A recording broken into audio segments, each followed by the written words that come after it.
107,7 FM Radio Jalas Veva Jayamai Sailor News bersama dengan Dinas Sejarah TNI Angkatan Laut yang membahas tentang Museum Pusat Angkatan Laut Jalas Veva Jayamai. Hari ini Senin 14 Januari 2023. Kita telah kedatangan narasumber kita, tamu-tamu istimewa. Ada Kolonel Suratno dan juga ada rekan kita Bung Patria yang dulu juga merupakan salah satu penyiar radio Jalas Veva Jayamai. Betul apa tidak? Pasti betul ya.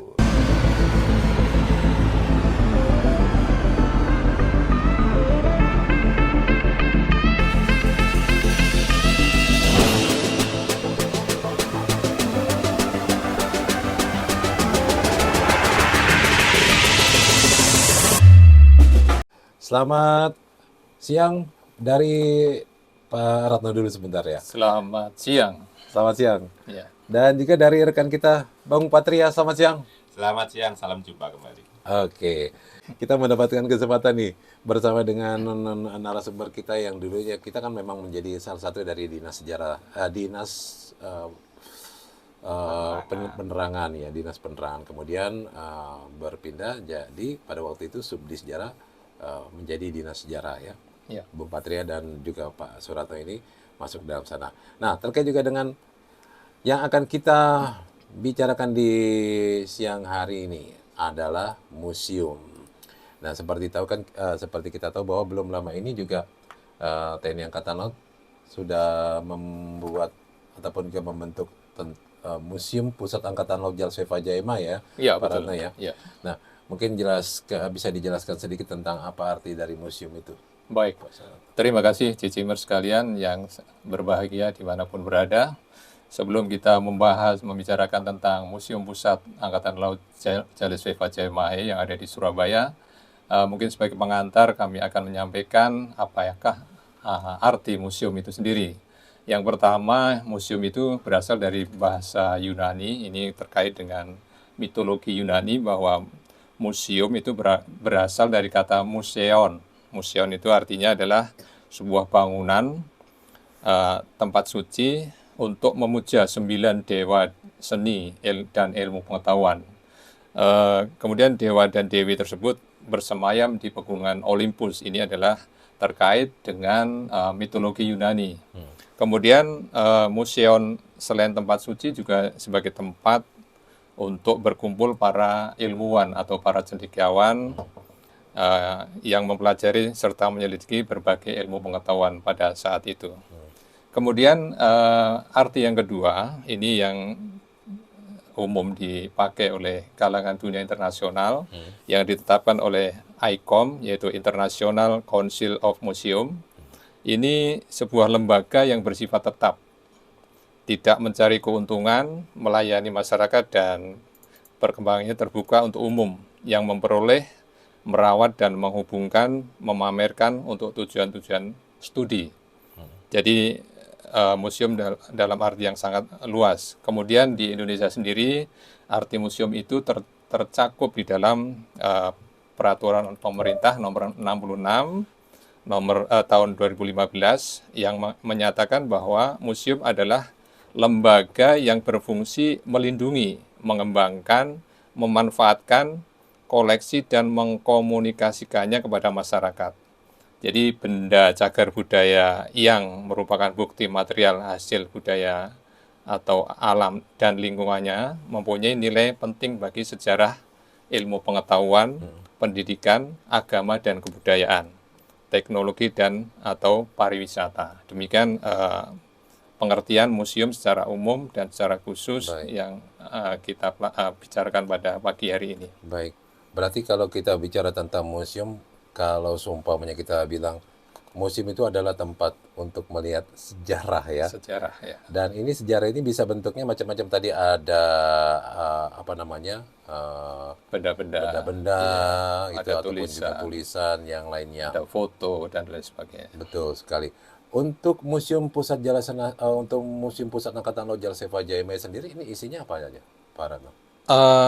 Iya, sebenarnya isinya sangat lengkap ya, tetapi pada intinya ini Museum Jalas Veva Jayamai yang ada di Surabaya yang sedang kita bangun ini isinya meliputi seluruh benda-benda yang ada kaitannya dengan angkatan laut. Iya. Seperti ada benda-benda dari kapal perang, Iya. dari pesawat, dari tank, kemudian termasuk juga alat-alat navigasi, kemudian juga ada apa eh, foto-foto dan lain sebagainya. Jadi kita upayakan bahwa Museum Pusat Angkatan Laut Jalur Sriva Jaya Mahe ini akan memuat seluruh koleksi yang dimiliki oleh Angkatan Laut. Oke. Demikian. Oke. Ada juga mungkin sejarah-sejarahnya, kayak pada waktu itu kan kita tahu bahwa ada pertempuran laut, sejarah pertempuran laut Ya. bangsa Indonesia, Bapak. Iya, betul, betul. Ada di sana. Mungkin Bung Patria mau menambahkan dari yang disampaikan oleh Pak Suratno. Kalau melihat dari lokasi dan juga kegunaan dari museum itu sendiri, tentunya banyak sekali pilihan-pilihan ataupun juga faktor kriteria kenapa dilaksanakan ataupun juga dibangun di daerah tersebut ya. Mungkin Bung Patria bisa menjelaskan. Oke, Bung Arjun, terima kasih. Jadi memang pemilihan lokasi itu juga merupakan satu kriteria atau poin penting ya di dalam kita membuat suatu bangunan bersejarah atau sebuah monumen bersejarah. Karena di situ nanti akan mencerminkan bagaimana situasi perjalanan sejarah kita di masa lalu. Nah, terkait dengan pembangunan dari lokasi pembangunan dari museum pusat kita ini termasuk sangat historical banget. Gitu. Karena apa? Di situ kalau Bung Erjun nanti berkesempatan berkunjung ke sana, itu kan melihat banyak situs-situs bersejarah kita di situ yang sangat terkait dengan perjuangan TNI Angkatan Laut di masa silam. Contoh nggak jauh dari situ ada sebuah stasiun kecil yang mungkin dikenalnya sebagai stasiun Benteng. Itu dulu itu adalah salah satu pos pertahanan pejuang BKR Laut kita dalam mempertahankan kota Surabaya ketika menghadapi serangan dari pasukan sekutu ya waktu itu, pasukan Inggris yang akan masuk ke yang terkait dengan 10 November. Agresi militer yang kemarin. Bukan, 10 November. 10 November ya? 10 November. Itu ada namanya stasiun Benteng. Kecil, kalau sekarang mungkin sudah hilang ya itu sebagian besar. Tetapi stasiun itu mencerminkan semangat juang bangsa kita dulu untuk mempertahankan garis demarkasi itu. Terus kemudian juga nggak jauh dari situ, kita juga melihat pelabuhan Ujung ya. Pelabuhan Ujung Surabaya itu juga merupakan salah satu pelabuhan bersejarah. Jadi kita di situ seolah-olah kita diajak berkeliling, bukan hanya melihat museum pusat, tetapi perjalanan sejarah dari Angkatan Laut. Nah itu terwadahi di situ semua, dan mudah-mudahan nanti ada semacam tour ya, tour historical tour yang ada di situ, itu yang nantinya itu akan membawa para pengunjung itu seolah-olah berkunjung ke masa lalu. Luar biasa. Ini yang nanti di museum pusat itu sendiri di dalam pun juga kita nanti akan melihat ya seperti replika dari kapal selam kita yang masa lalu ya, yang namanya RI Chandrasa waktu itu yang warisan dari Uni Soviet itu. Kemudian juga nanti kalau mau melihat bentuk asli kapalnya juga ada Mount Castle kan, yang nggak jauh dari situ lokasinya. Itu juga merupakan salah satu membuat kita bukan hanya berekreasi tetapi juga beredukasi.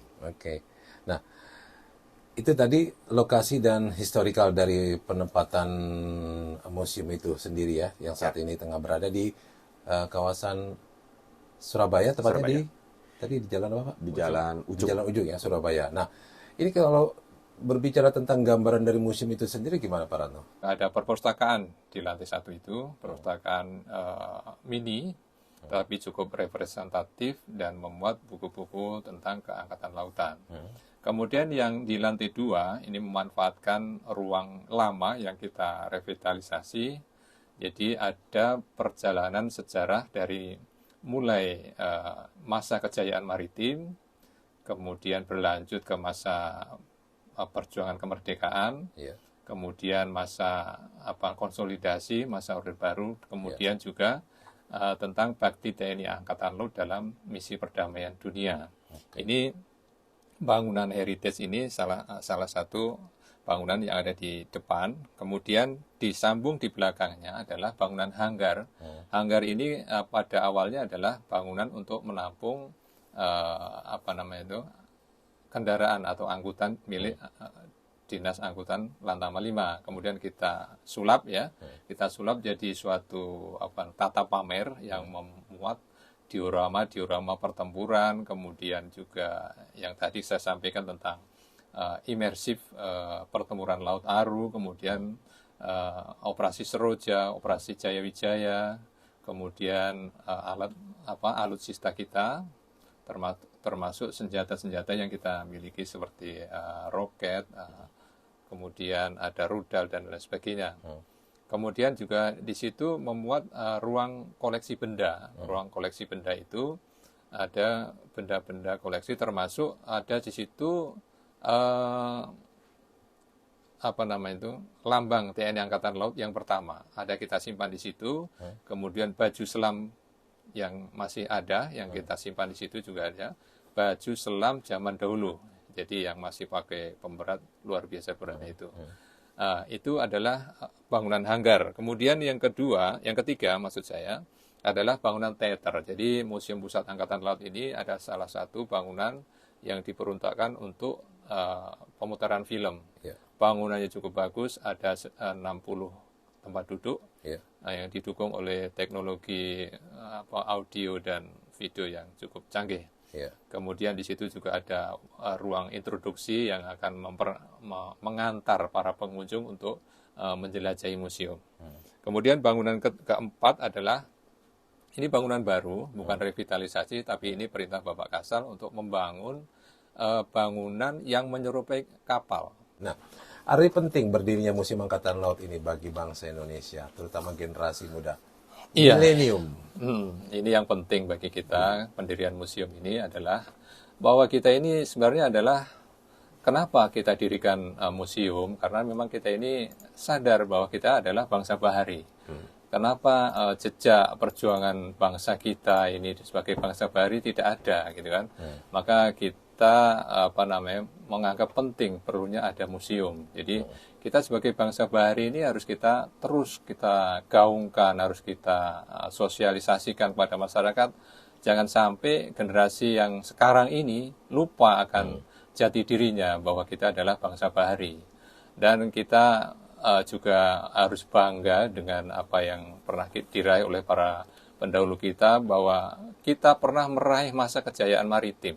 Itu pada abad ke-7 ketika masa kejayaan maritim di masa era Kerajaan Sriwijaya.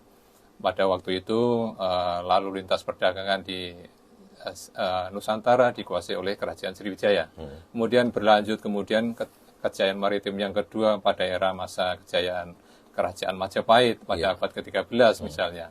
Ini harus kita gaungkan, harus kita sampaikan kepada generasi yang sekarang ini, jangan sampai lupa bahwa nenek moyang itu ternyata bangsa yang besar. Nenek moyang kita itu bangsa bahari yang mampu menguasai lautan. Itu. Kemudian dengan latar belakang tersebut kita akan terangkatlah motivasi kita untuk mempertahankan sebagai bangsa yang besar. Tetapi memang kita tidak bisa pungkiri juga bahwa masa kejayaan itu ternyata pernah juga surut ya, pernah juga pudar. Itu dengan kedatangan para penjajah Belanda dan Inggris, kemudian ada Jepang juga. Dan selama 3,5 abad bangsa kita itu terpuruk, terpinggirkan menjadi bangsa agraris. Jadi yang selama ini menjadi bangsa maritim, bangsa bahari yang cukup terkenal, cukup dipandang oleh negara-negara lain, tapi dengan kedatangan penjajah Belanda, Inggris, dan Jepang, itu akhirnya 3,5 abad kita mengalami masa-masa yang suram lah istilahnya. Itu. Nah, dengan melemahnya jiwa bahari ini, maka kita sebagai pelajaran bagi kita bahwa kita jangan sampai terulang lagi lah. Kita terpinggirkan menjadi bangsa yang nomor 2 istilahnya gitu. Kemudian kaitannya dengan kita sendiri sebagai prajurit Angkatan Laut atau yang dikenal dengan Jalasena, ini kita harus gaungkan. Jangan sampai kita ini sebagai bangsa yang bangsa bahari yang besar, kita ini justru kita tidak memiliki jati diri. Kita harus angkat terus perjuangan para pendahulu kita saat mempertahankan kemerdekaan, saat melakukan operasi-operasi melawan penjajah, ini harus kita naikkan lagi untuk meningkatkan patriotisme dan nasionalisme, khususnya bagi prajurit kita. Kemudian yang paling penting dengan kehadiran Museum Pusat Angkatan Laut ini adalah bagaimana kita kembali meningkatkan kepercayaan diri untuk menjadi bangsa yang besar. Oke. Kita ini bukan bangsa yang kelas 2 lah, kita adalah pernah menjadi bangsa yang besar. Oke. Gitu. Oke. Itu tadi dari pentingnya berdirinya Museum Angkatan Laut Jalur Sfefa JMI bagi bangsa Indonesia, khususnya juga bagi generasi muda saat ini. Nah, tadi kan apa yang sudah disampaikan Pak Ratno di awal juga bahwa memang manfaat Museum Angkatan Laut ini bagi para pengunjung salah satunya ada edukasi, kemudian juga tempat buat rekreasi ya. Ya, betul. Dan ada mobil wisata yang nanti akan disiapkan karena seperti pepatah, bangsa yang besar adalah bangsa yang mengenal sejarahnya. Iya. Lewat dari museum ini kita bisa mengenal sejarah bangsa Indonesia. Erjen Samudra dan juga dari narasumber kita pamit mundur. Terima kasih, selamat siang, salam Jalur Sfefa JMI. Justru di laut kita jaya. Sampai jumpa.